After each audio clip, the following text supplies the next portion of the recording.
Hi everyone, welcome to the screencast for April 26th. Schedule for the week, kind of a light schedule on my end with all of you. We have a staff meeting at 8:30 on Wednesday. The link is right there. Geared toward teachers, but of course everyone is welcome. Good time to connect with everyone a little bit there. We have no school on Friday, May 1st. Change in that, which we're all aware of, but we still will have our BLT meeting for those of you that are part of that. And I'll talk a bit more about May 1st and May 4th momentarily.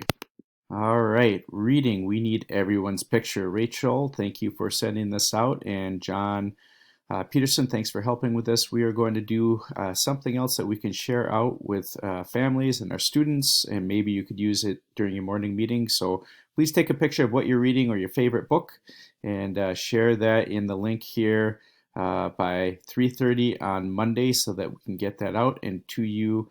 We did one of those earlier, and as I told many of you, families really like that. Kids like seeing us all, so let's make sure that we do that. Love to have everybody included in that.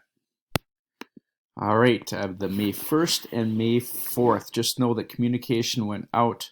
The governor talked last week about how school is closed for the rest of the year. Originally, if teachers were coming back, we were going to use May 1st and May 4th across the state as a time for teachers to prepare for kids coming back to school. But even though we don't have kids coming back into the building, May 1st to May 4th are still days off for our kids.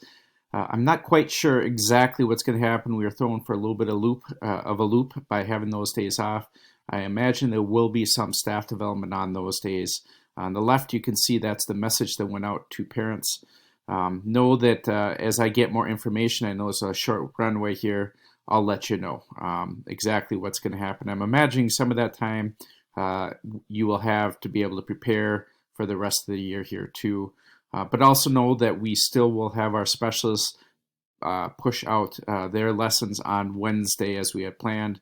I apologize. I know this is another one of those things which, for those of us that plan ahead, is changing what we are planning for next week and the Monday afterwards. But it is what it is, and hopefully we can use that time for planning and to make things work as we go forward. Think about and as we're planning and going forward, we are thinking about the end of the year. How are we going to return student things that are still in the classrooms?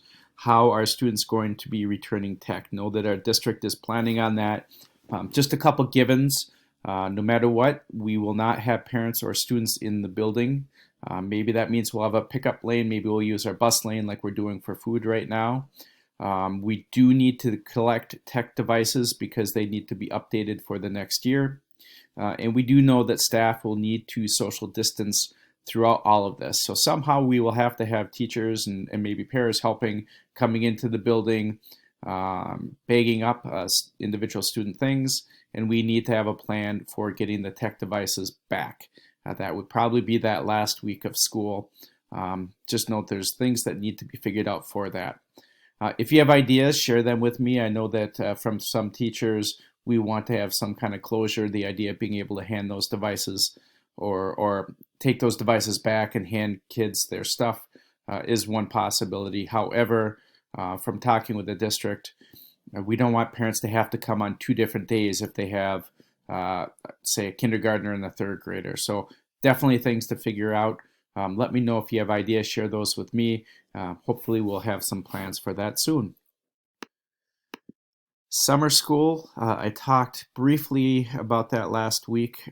As of now, summer school is still planning to happen. There will definitely be some adjustments. Some of you asked for more sign-up sheets for those kids that hadn't signed up. I might have jumped the gun a bit. So our current message is hang tight, hold off on sending information to parents if you haven't done so until there's more information. If you already sent those out, that's okay. But just know that we're going to hold tight until we have more direction on next steps. We don't know exactly what summer school will look like, but hopefully we will have something.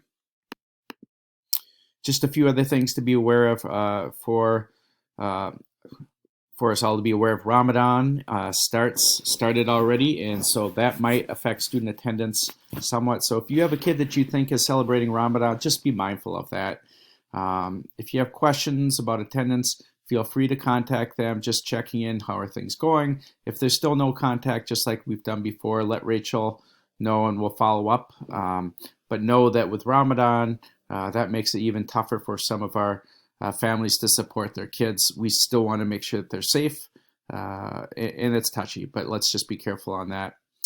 Mental health resources. We have a lot of mental health resources for everyone, whether it's our students or us. There's a link here for that.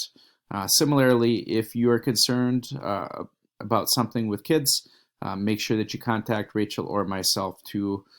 This is a stressful time, as we've said many times, for all of us. We want to make sure that we're looking out for our kids as best we can. So if you have concerns, contact us.